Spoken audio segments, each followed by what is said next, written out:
All right, good evening, everybody. Please take a seat.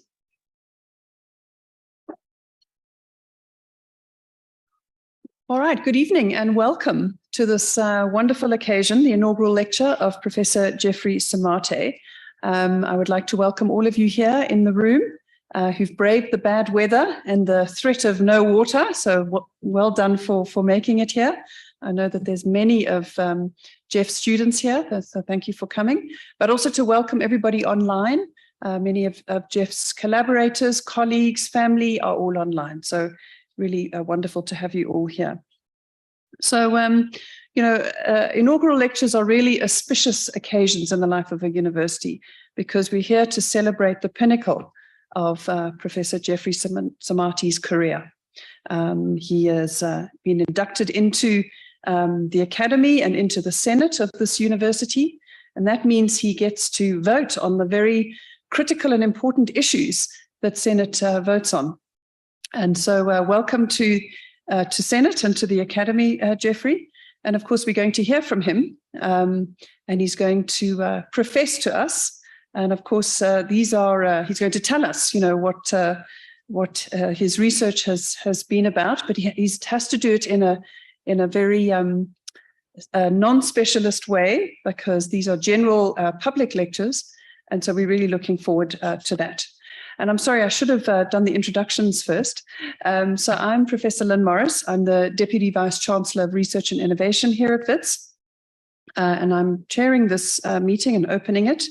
But I would like to acknowledge the Dean of the Faculty of Engineering and the Built Environment, Professor Thokozani Majosi. I'd like to recognize the head of school, Professor Josias van der Merwe, and of course our inaugurating lecturer, Prof. Geoffrey Simate, who we will hear from in great depth, and then Professor Mulala Simatela, who is going to be giving us the vote of thanks. So with that, I would like to invite Professor Thokozani Majosi to introduce our inaugurating speaker. Thank you.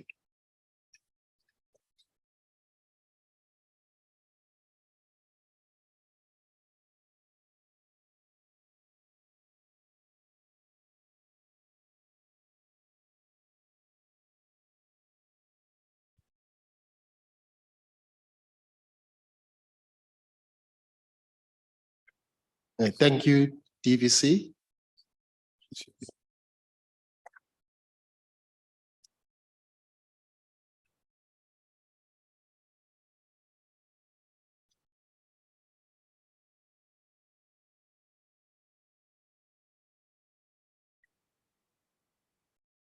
Again, thank you very much, DVC, for the introduction. I will read the biography of Professor Geoffrey Simate. Prof. Geoffrey Simate is a professor of chemical engineering in the School of Chemical and Metallurgical Engineering. He is also an assistant dean for research and innovation in the Faculty of Engineering and the Built Environment here at the University of the Witwatersrand. He has a PhD degree and an MSc Eng degree in chemical engineering, which he obtained from the University of the Witwatersrand. He also holds a B.Eng honors degree in chemical engineering from the University of Birmingham in the UK. Jeff, as we usually call him, also possesses a Master of Management degree in Innovation Studies, which he obtained from the Wits Business School. He is also a holder of a postgraduate diploma in higher education from the Wits School of Education. His academic career at Wits University spans more than a decade, and thus his profile is that of a classical university professor, making substantial contributions to the three main areas of university's core activities, those being research, teaching, and academic citizenship. Prior to joining academia, Jeff worked in the industry for about 10 years and held various senior engineering and management positions. This evidently highlights his vast combined experience both in the industry and academia, where he has contributed significantly to policy-related matters.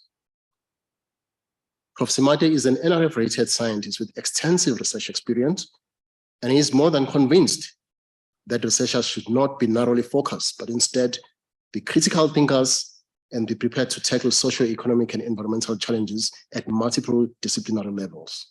Those of us who have interacted with Geoff understand that fully and can attest to that. He's a strong believer in inter and transdisciplinary research, which is both socially and economically impactful. Geoffrey is an ardent scholar who has significantly contributed to the body of knowledge in his area of expertise. He has published over 100 scholarly articles in international peer-reviewed journals, published 15 book chapters and 2 specialized books with the following titles: Waste Production and Utilization in the Metal Extraction Industry, that was in 2017, and Acid Mine Drainage from Waste to Resources, which was in 2021. These 2 books are premised on discussing the circular economy within the context of the metal extraction industry and the management of acid mine drainage. He is currently a single editor of another book, which is earmarked for publication in 2023, with its core theme revolving around articulating advances in the circular economy pertaining to the utilization of various types of industrial and agricultural waste as low-cost adsorbents. Prof. Simate's scholarly work is internationally recognized by the science and engineering community, and he has been identified as being in the top 2% of the most cited scholars as reported by Elsevier in 2022. This affirmation signifies the quality of work and contribution that Prof. Simate has made to the body of knowledge in both science and engineering. Prof. Simate is also a dedicated educator who over the years has significantly contributed to teaching various courses at both undergraduate and postgraduate levels. He has successfully supervised to completion over 15 master's students and 5 PhDs, and he continues to supervise a significant number of postgraduate students. In addition to pedagogical activities, Geoff is also involved in various administrative duties, both at faculty level and across the university, including industry, where he serves as a technical advisor. He is also serving as an external examiner for different local and international universities, and has examined postgraduate students at various levels of university pedagogy. Thank you. May I welcome Professor Geoff Simate to give us a lecture.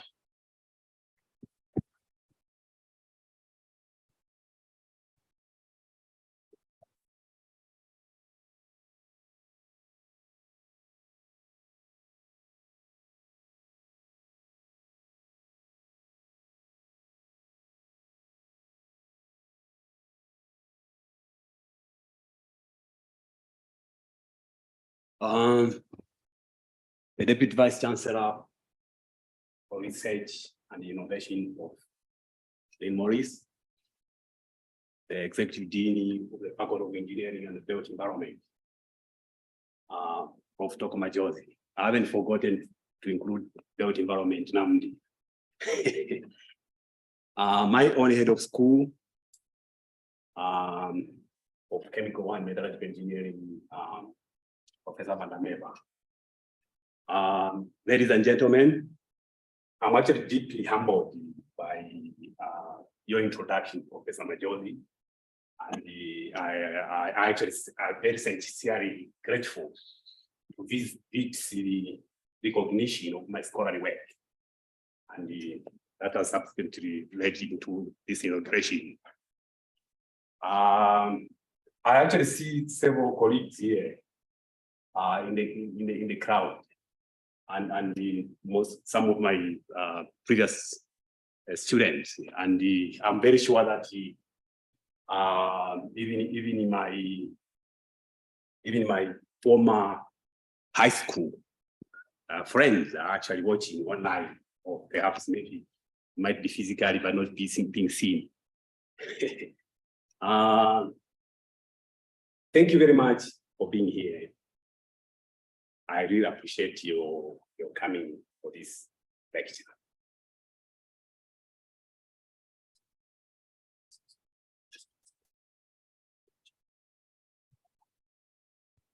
They could hear you though.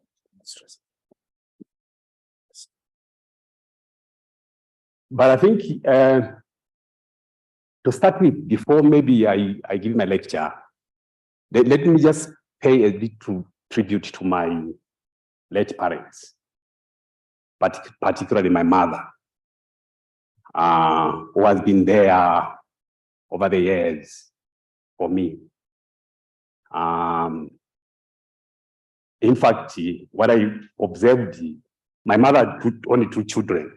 What I observed is she loved me more than the other child. I don't know, for whatever reason, perhaps maybe because I was the last born. So I really appreciate Mama. May also continue resting in peace.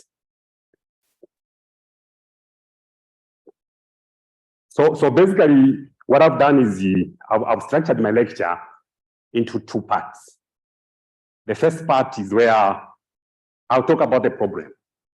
And then later on, I'll try to illustrate that this problem actually is a resource. It's not necessarily a problem. To start with, the 2021 Nobel Peace Prize winner of physics, Professor Giorgio Parisi, in 2021, he was actually asked by a reporter in one of the interviews as to what motivates him really to work in a wide range of research areas. And his response, as you can see, he said, I quote, "I try to work on something that is interesting, which I believe have some capacity to add something." I think this resonates very well with me or my approach to research. And that probably explains why I had to leave industry and join the academic world. I strongly believe in interdisciplinary research, research that is able to help in an environmental way, in a social way, and so on and so forth. And what you also notice is in 2018, one of the professors at Johns Hopkins University actually wrote an article which is self-explanatory. And it says, train PhD students to be thinkers, not just specialists. I think I've done that over the years. And that probably explains why I'm a firm believer of interdisciplinary research. I've done a lot of research ranging from the production of carbon nanomaterials from greenhouse gases, and actually even produce condoms from that, including the water treatment. I've also went into research where one is able to use microorganisms to actually extract metals from low-grade ores, or perhaps maybe even waste materials. Most recently, I've also been involved in, I was actually involved in doing a study where I was assessing the impact of emerging technologies on developing countries like South Africa, just to see whether these emerging technologies can actually help them to catch up economically and technologically with the developed world. And I'm happy that one of my friends, Prof. Mujumo here, Muzeche, I can see him in the crowd there. He actually alerted me to the world of innovation. And that actually led me into actually doing a master's degree in innovation. Thanks a lot, Prof. Mujumo, for that. However, this is not my talk today. My talk is around the question of whether waste is a problem or is a resource. That's my talk for today.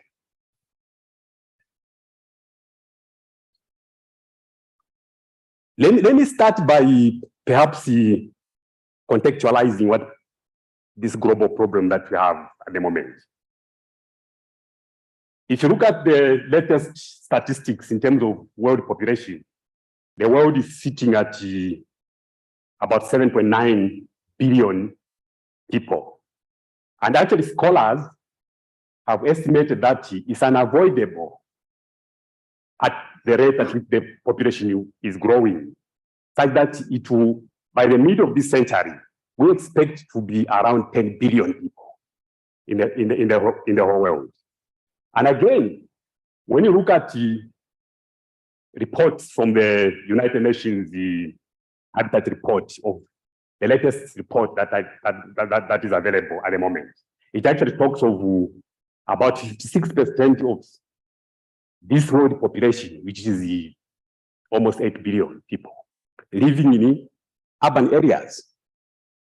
And also, the same report says, by the middle of this century, almost every place in the world will be urbanized, meaning people be living in urban areas. Now, this rapid growth in the population, coupled with the urbanization, leads to massive production and consumption of material goods. That's what is happening at the moment. And as a result, what you see is that there's generation of waste. In fact, we can safely say waste is actually proportional to human activities, like agriculture, mining, and so on and so forth.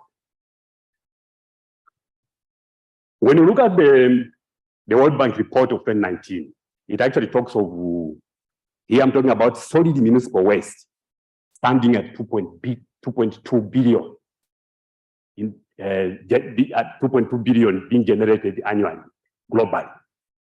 And by 2050, it's estimated that you will have about 3.9 billion tons of municipal waste being generated.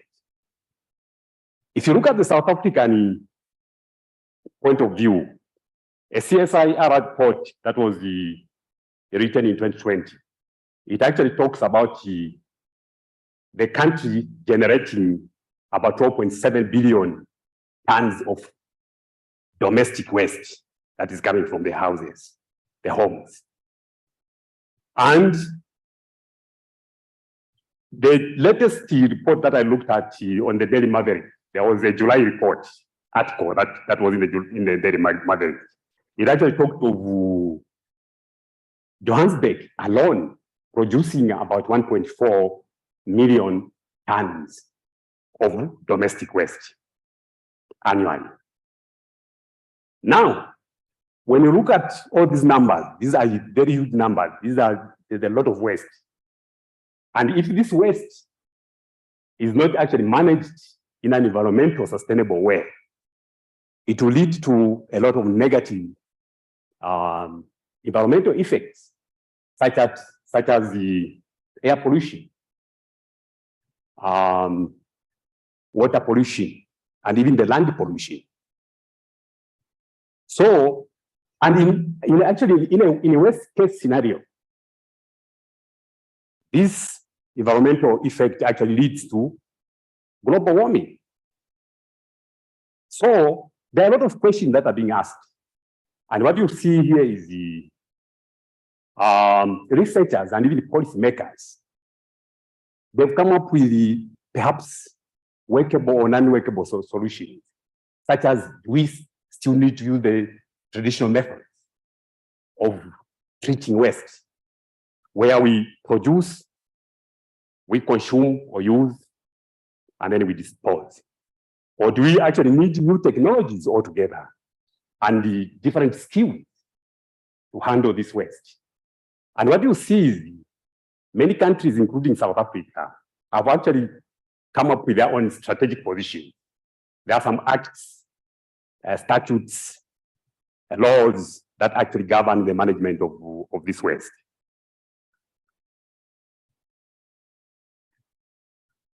Ladies and gentlemen, one of the statistics that I've given you so far, I've talked about municipal waste, municipal solid waste. But that's not the only waste that we have. There are a lot of different other wastes. In fact, waste is actually, when you define waste, it depends on the context that you are defining it. So each country might have its own definition of waste.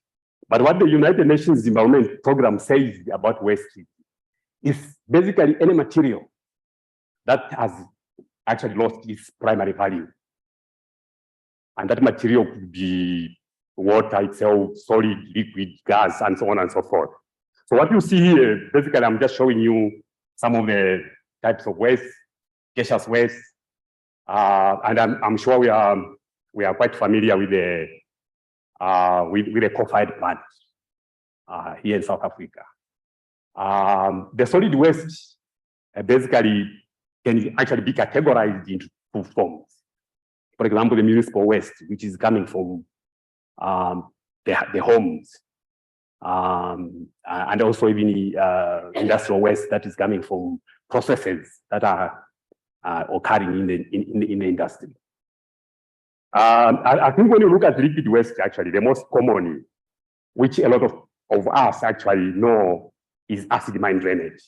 I'm sure you remember a couple of years ago, there were even reports that were saying in the next 2 months, in the next 3 months, Joburg will be flooded with the acid mine drainage. So there are a lot of types of waste, but it depends on a number of criteria on which you can define this waste. But basically what it is anything that has lost its primary value, that's a waste.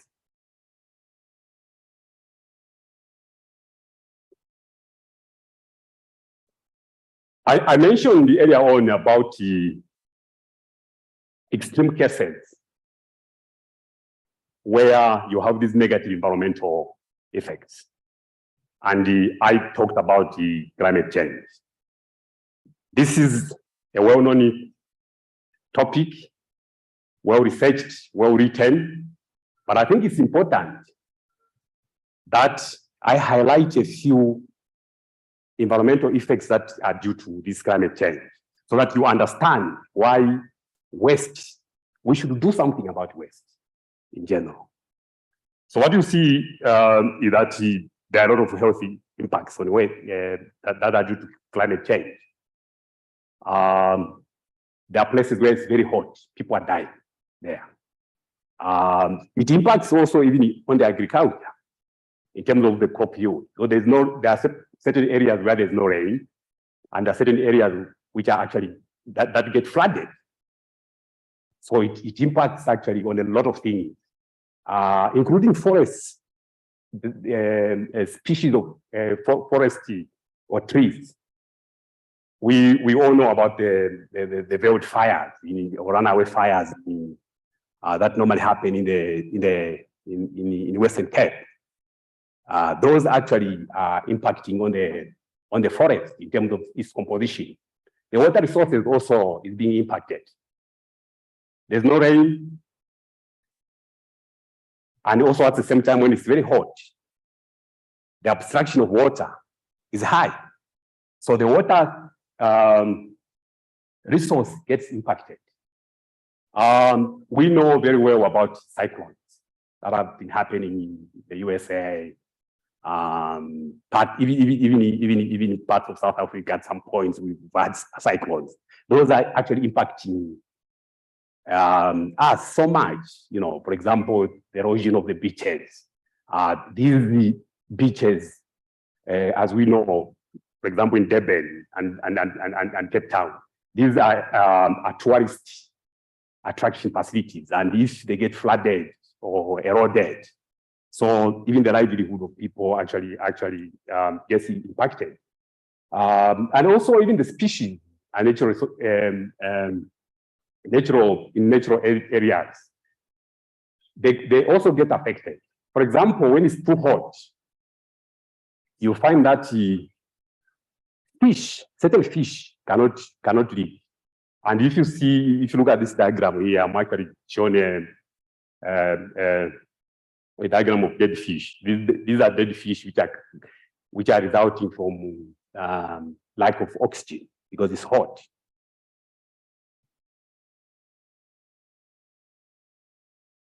So these are, what I'm showing you here, I just made pictures to show the impact of this climate change. For example, the wildfires there, there's land degradation. In fact, when you look at land degradation, it also affects climate change. Just as much as climate change affects land degradation, it also affects climate change. Yeah, you can actually see how Durban was flooded not long ago. And also even in some cultural structures, because of weathering, there's intensified weathering that happens because of climate change when it's too hot, or sometimes even when it's too cold. So these are just the pictures that show the impact of this climate change, which can actually come from the mismanagement of waste, the way we manage waste. If we don't manage it environmentally friendly, in an environmental friendly way, it will cause all these problems. Now, what you see here globally is that because we are consuming a lot of these natural resources, they are getting depleted. But at the same time, we actually have abundant waste that is scattered all over the earth. And that waste actually has the potential economic value. But I'd say again, at the same time, this waste has a negative effect on the environment. So at the moment, I think there's only one line of action or solution that can actually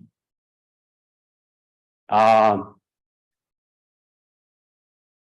us reduce the waste itself and also this reliance on these depleting natural resources. And that is moving away from models of the 18th century and models of the 19th century to the 21st century models of production and waste management. So what you see here is, if you look at the old way of doing things, you've got your raw materials, you produce, you use, you dispose. And that also comes with a cost. But the new paradigm shift actually brings in some circular economy principles. So that is the direction in which we need to move. And because of this new paradigm shift in the way we should treat our waste, we actually we've actually published 2 books. One of them was edited, and the other one was the authored book. When you look at these 2 books, remember the circular economy principles. We are looking at the so-called 3 R's, which is reuse, recycle, and recover. So those 3 principles of the circular economy are actually embedded in these books. And I think it would be quite interesting for you, perhaps maybe some of you are not aware. The books that I'm talking about are here. I think perhaps my friend, Dr. Joel, can pass them over so that you have a look at them. I think one important statistic that a lot of people actually are not aware is embedded, is actually in one of those books, the waste production and utilization, the metal extraction. When it comes to vehicles, the motor vehicle, the automobile industry, 95% of the vehicles that reach their end of life they actually go through the recycling process. Perhaps maybe it doesn't happen here in Africa, but in the developed world, 95% of the cars that you abandon, they go through the recycling process. And out of that structure of the whole car, 86% of that car is either reused, recycled, or you recover certain elements from there or use it for energy. I'm sure Prof. Majosi is happy about when he hears about energy. Yeah. So that's an important statistic that I wanted to share with you. Now this brings me to my second part. I've given you the problem statement. The problem that we have, and perhaps the way we can sort it out or solve it out is to go the circular economy, the 3 R's. Okay. All of us, if you follow climate change talks, if you're interested in them, you'll be told that carbon dioxide is actually a primary source of global change. And at the moment, or previously, even right now, a lot of researchers are trying to find a way in which they can mitigate global warming by actually utilizing carbon dioxide in processes, or perhaps maybe making some products and so on and so forth. So in 2010, I actually jumped onto the bandwagon and did a critical review paper that actually established that carbon dioxide at higher temperatures can split. And when it splits, actually it can become a carbon source for the production of carbon nanotubes. I'll talk a little bit about carbon nanotubes for those of you who don't know what they are, just briefly. Okay? So what we did here is, in this study, is because carbon dioxide can be split and become a source of the production of carbon nanotubes. Then we try to test the model or the fuel for that. And in that case, basically, we just use commercial carbon dioxide and other gases. And what you see here is a schematic experimental setup of what we did. Basically, the carbon dioxide was acting as a carbon source, because when you heat it up into that furnace, it splits up. But of course, you need to bring in even some catalysts there. When you look at hydrogen, it was used basically. Hydrogen is you can use it to reduce as a reducing agent. It was basically meant to make sure that the catalyst does not oxidize from its original state. And the argon, of course, remember the carbon nanomaterials. If you heat them up or you add oxygen there, you oxidize them. They come back to carbon dioxide or carbon monoxide. So that was the strategy. What we did in this experiment. We ran an experiment between the temperature of 740 to 850, and at the optimum temperature, we were actually able to get mouth-ward carbon nanotubes. Okay, and what you see here is basically a real mouth-ward carbon nanotube, a real nanotube. It's just that because I've been shifting offices, I don't know where my carbon nanotubes are. I could have brought them so that you could see them. It's basically carbon nanotubes are more or less like if you burn a tree, or even if you bury grass, you have ash. That's exactly how they look like. But of course, when you pass them through these equipments, you'll be able actually to see them, that these are tubes. They've got tubular structures. Then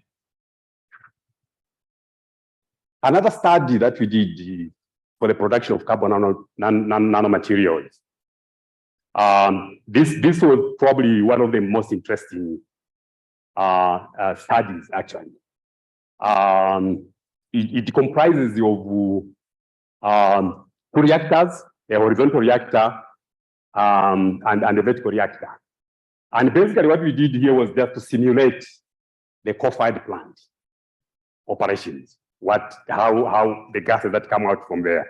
But instead, we used the pyrolysis process. What that means basically is we were not adding any oxygen there. We made sure that because our interest was to get certain type of gas that can be used as a source of carbon for the production of carbon nanomaterials. So what we did here was the pyrolysis. The pyrolysis process took place in the horizontal reactor here. Okay, this was highly automated, by the way, highly automated, the level whereby even the coal that was fed into the equipment, we had a hopper that feeds the coal into the equipment. And also we could monitor the gas that was coming out in terms of quantity and type. And you can actually see here, at some optimum temperature of about 400 degrees, these are the type of gases that we're able to obtain. And you can see, if you look at methane, it has a carbon there, and there's also carbon monoxide. So at this particular temperature, that's where we had the optimum production of these gases. So once we produce the gases, we pass them through another reactor where we produce the carbon nanotubes. In this reactor, the type of catalyst that we used was spherosene. All we did was we vaporized it. It's some solid stuff, in liquid form. You vaporize it. The vapor goes up through the reactor there. It meets the gases. Mainly, what decomposes is carbon monoxide and methane. So we were also able to produce carbon nanomaterials from there. Barriers, actually, in that case. Not only carbon nanotubes, but even nanoballs and so on and so forth. I think I've talked a lot about carbon nanotubes. What exactly are these carbon nanotubes? What you see is perhaps they're the most studied carbon material so far. They are basically among the 4 outcrops of carbon. We know about diamond. And I think the other one that everybody knows is graphite. Carbon nanotubes are actually one of the allotropes of carbon. It's basically just arrangement of carbon atoms in the structure. And that produces the carbon nanotubes. And basically, when you look at carbon nanotubes, it's basically if you've got a graphene sheet, or perhaps a piece of paper like this one. If you've got a graphene sheet, if this is a graphene sheet, you roll it. You see that? That's a nanotube. It will have some caps here, maybe caps at the other end, but that produces carbon nanotubes.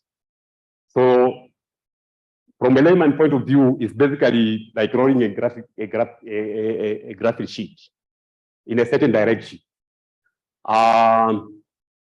What you also observe is these carbon nanotubes, they actually come into 2 types. There's what are called single-walled carbon nanotube. For example, if you roll this graphene sheet once like this is the tube we are talking about, or rather the wall. So it's a single wall. But you can take another graphene sheet and insert it into here. So you have 2 walls, or even many walls. That's what the mouth-walled carbon nanotube implies there. And this is a typical carbon nanotube, which I showed you earlier on. These carbon nanomaterials can actually be metallic or non-metallic or even semiconductors, depending on the structure, depending on how you roll this graphene sheet. They can actually behave that way. And Now, how important are these carbon nanomaterials? I've done quite a lot of research on carbon nanotubes, both in terms of production and in terms of application. These carbon nanomaterials actually, they've got better properties than many materials. For example, if you look at in terms of strength, they are actually stronger than steel, but lighter at the same time. At the same time, when you look at the electrical properties, they've got a lot of superior electrical properties. And in fact, in terms of current carrying capacity of carbon nanotubes, there are studies have shown that they're actually more than 1,000 times better than copper itself. And also, they are quite stable at high temperatures. You know, you can actually see in a vacuum, especially for applications that require a vacuum state. These carbon nanotubes can easily be used there. So they've got stable temperatures. So basically, what I've given you is just the tip of the iceberg in terms of the properties of carbon nanomaterials. They've got very unique properties such that they've been applied in almost every area. And these are some of the areas where these carbon nanomaterials have been applied. In fact, one of the studies that was done,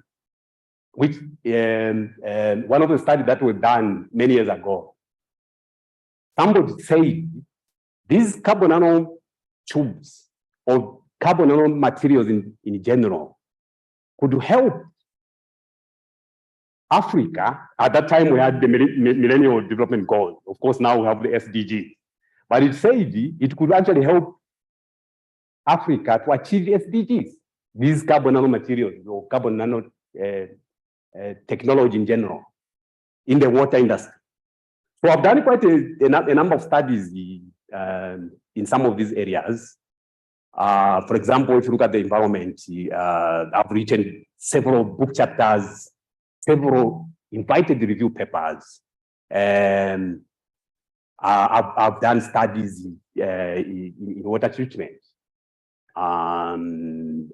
I've also, if you look at the healthcare, I've actually done a study on the, as I mentioned earlier on, you know, the enhancement of male latex condoms. I know one of my friends was telling me that I should not use the word condom. I should find probably an appropriate way. But I say, look, there's no appropriate way. That's what they are. Yeah. So very recently, actually, I wrote a book chapter on the application of these carbon nanotubes in the medical field. At the moment, actually, if you look at the medical field, they're using them extensively, especially in drug delivery. Drug delivery, you know, targeting cancer, you know, therapy and all that. They're using them. Of course, in other areas, like, for example, water treatment, because you need quite a lot of them. But in areas like drug delivery, you know, the manufacture of drugs, they're highly used there. Okay. So now this brings me to another. You remember what I was talking about with waste gases? Okay, you can generate something that is useful out of that waste gas. And this is just an example of the solid waste material. And in this case, we are talking about agricultural waste. All of us, we know about bananas and the cassava. They grow almost everywhere. But when you look at their peels that comes from there, it's actually waste. When you look at it from on the surface, it's waste. But these materials actually contain some functional groups such that you can actually use them as adsorbents. to remove pollutants from the water, or perhaps maybe even from the air, and so on and so forth. So, so we carried out a study here to use carbon peels and banana peels. But what is interesting, what is quite unique about this particular study is that in many cases, when you look at the absorption processes, the way they are studied in the lab, is either use the packed column like this, or perhaps maybe use the flasks to simulate a batch process. But for us, something that was never done before when we did this study was to use a series of flasks to represent stirred tank countercurrent absorption process. That is something that perhaps students can't figure out. But that's exactly what we did. I learned that technique from industry and applied it. And the paper that we published in 2015 was the first to publish such a study. Many studies actually use a packed column, or they use a batch reactors where you have a beaker or a flask and stir it. Okay, basically we tested these adsorbents that we produced. The cassava peel, we treated it or used it without treatment. Because they have these functional groups. So even if you don't treat them, treating is just to enhance their capability to absorb the pollutants. And we tested these adsorbents that we obtained from this waste, especially in countries in West Africa. There's a lot of cassava that is being eaten there. Even in Zambia, there's a lot of cassava that is eaten. But what happens is the peels, they're just thrown all over, and that is waste, causing a lot of environmental problems, diseases, and so on and so forth. But we were able to use them actually to remove some heavy metals from wastewater, including acid mine drainage. And particularly this particular setup that we did, where we had a series of reactors, we were able actually to reach to achieve recommended discharge levels as per South African environmental standards. Okay, so that's one of the solid waste. Another solid waste, what you see here is particularly in the mining industry, and also even in other industries. One of the materials that is being used is the resin, ion exchange resin. That's basically it's an insoluble polymer matrix, and they are basically if you use them in the mining industry, you'll be able to either remove or recover metallic ions. But depending on how you categorize them or treat them, they can either be cationic ion exchange resins or anionic ion exchange resins. I know my neighbor there, my honorable neighbor, she doesn't want me to pronounce those words that there is cation and anion. That's the correct way of pronouncing it. She had to teach me how to pronounce it, pronounce these words. But also they're used in other industries. For example, in the nuclear industry, they use the ion exchange resin so much. Basically to, because of these radioactive pollutants that are coming from there. So what you see with these type of materials, particularly in the nuclear industry, is that they need special way of disposing them. But at the same time, they have negative environmental implications. So what we did here, in order to make them or to make them useful, instead of just disposing them or treating them in a special way, we actually produced 2 products from ion exchange resin. So in short, what this means, you can actually, depending on what you want, the same material, the same waste, you can produce as many products as it may permit. For example, also, if you look at if we go back here, after using these banana peels, because these are agricultural materials that contain carbon, you can actually carbonize them and form activated carbon. You see, so they can work directly as adsorbents, and secondly, you can carbonize them and work as and produce activated carbon from them. So what we did in this study is actually we did it in 2 parts. In the first part, we produced activated carbon fibers. All we did was just to use the pyrolysis process, pass them through a reactor, and heat them up to a certain temperature. But again, what you notice is, as you pyrolyze these materials, there are some gases that are being emitted. And it's actually those gases that are being emitted that helped us. You can actually see the gases that were being emitted at different temperatures. These are the gases, for example, benzene. And these are actually, these isomers of benzene are actually carbon sources for the production of carbon nanotubes. So from the resin itself, we were able to produce activated carbon fibers. They actually work better than the normal activated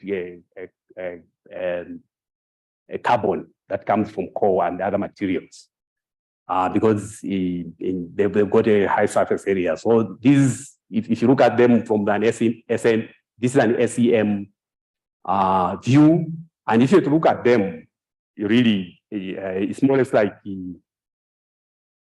carbon nanotube that I talked about. Like maybe they will probably look like ash or a mixture of ash and some other particles.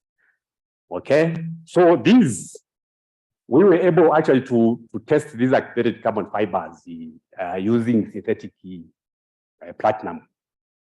We simulated it like effluent that comes from the platinum industry and used them to actually remove platinum from that synthetic water. So you can actually see that from the same material, the same waste, you can get 2 products. And this was the second product. The gases that were coming out of there, all we did was, in fact, this, if you look at this experimental setup, it's more or less like the one that I showed you, where we were actually simulating the operations of a coal-fired plant, where you emit the gases, pass them through another reactor where you produce carbon nanotubes. So even here, that's exactly what we did. So we were able to actually produce mouth-walled carbon nanotubes. Okay, I think this is the most interesting, and I've done a lot of research on this area. This is acid mine drainage. Basically, it's a pollutant. It comes from the mines, one of the waste pollutants. So it contains components like heavy metals and acid.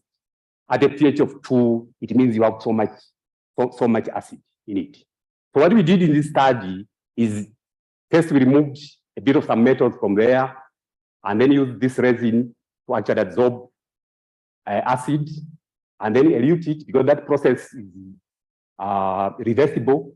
Just use water, and then the product that comes out of it, we pass it through a rotary evaporator, where the boiling point of acid and water are not the same.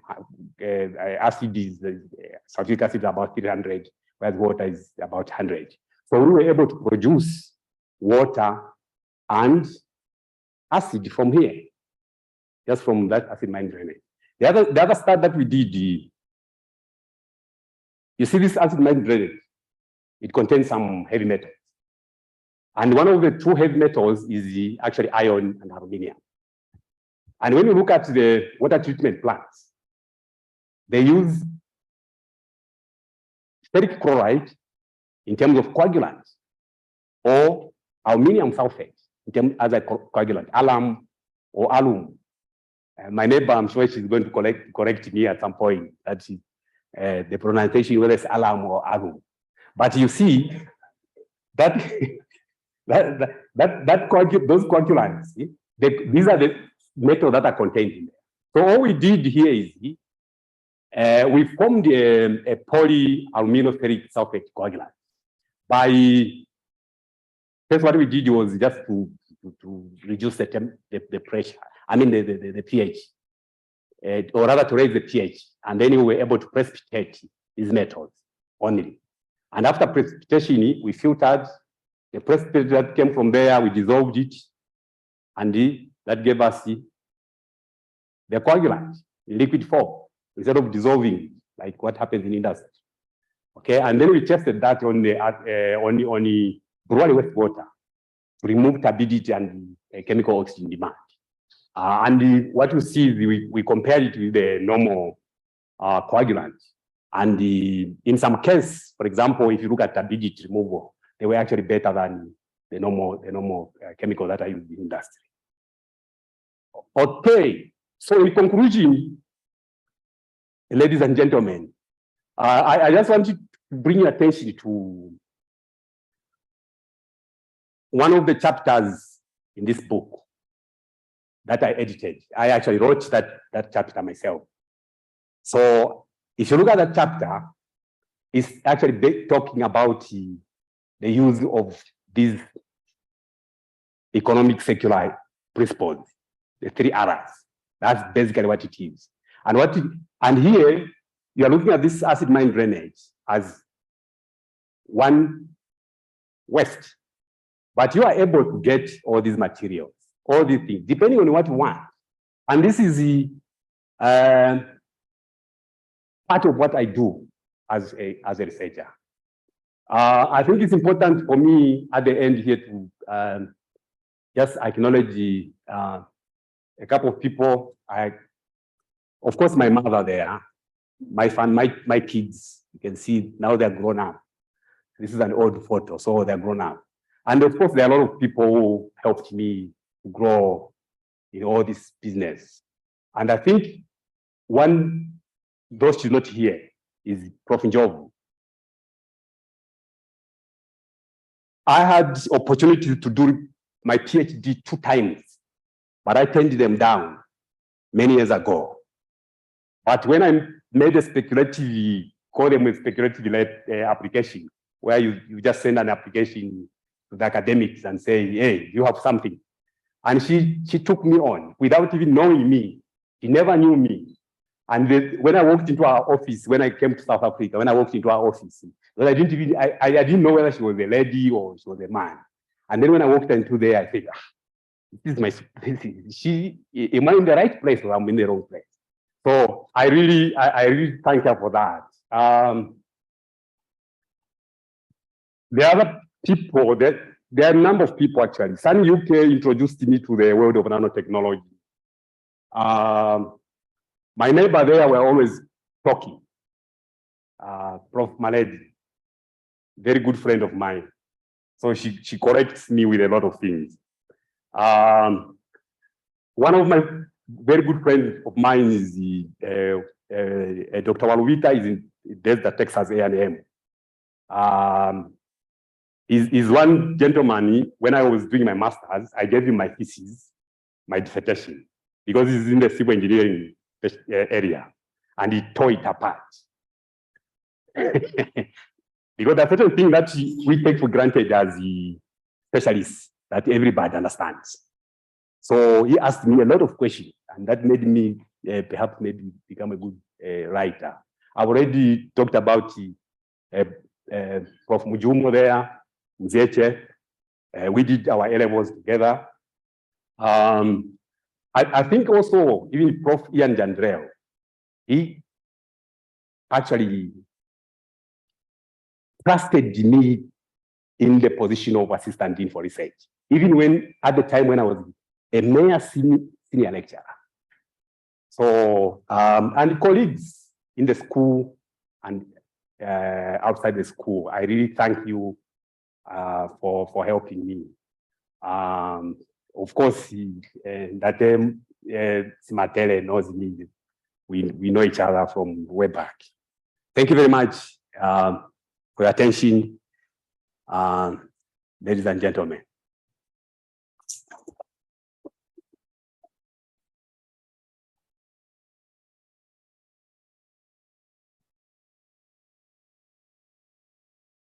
Yeah. Thank you very much, Prof. Simate, for that very illuminating presentation. So we know this wonder product now, the nano tube. So we'll have to pursue that. You and I must have a discussion out of this. But without any further ado, colleagues, we might be hit by load shedding. So without any further waste of time, may I ask Professor Simate to please come and give us the vote of thanks.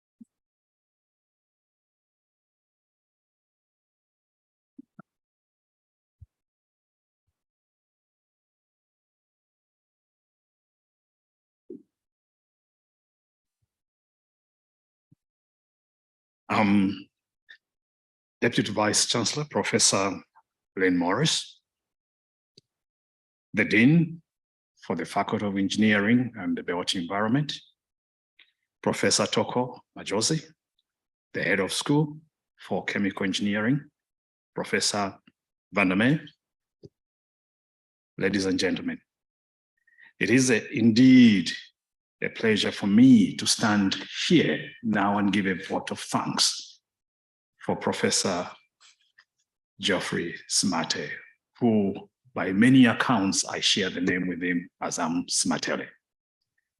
Now, Deputy Vice Chancellor, I know the electricity is going to be going soon, but indulge me just for a second to just say one or two things about Jeff.